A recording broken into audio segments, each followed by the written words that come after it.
2024, the year of living dangerously. According to The Economist, more than half of the people on Earth have the opportunity to vote in a national election during 2024. Sounds like a reason to celebrate, but this could be a catastrophic year for democracy.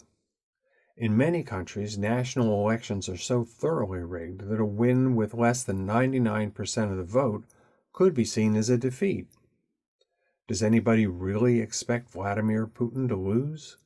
In Africa, democracies are so widely seen as corrupt that military governments are often seen as an attractive alternative. Then there's the American election, where two wildly unpopular, geriatric white guys will wage a battle for democracy itself. Amazingly, the greatest danger to democracy is citizens who, given the choices they're presented with, don't seem to care.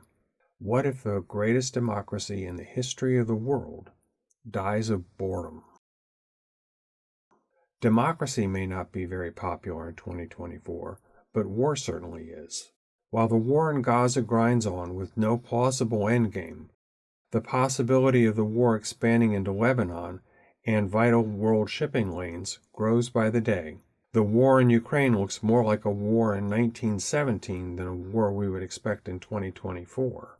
Gaza and Ukraine suck up so much bandwidth. Who really cares if a bunch of black citizens are slaughtered in the Sudan? And all of this seems like chump change compared to what could happen in Taiwan. And the power of diplomacy to mediate these escalating conflicts? Who's the leader of the gang that's made for you and me?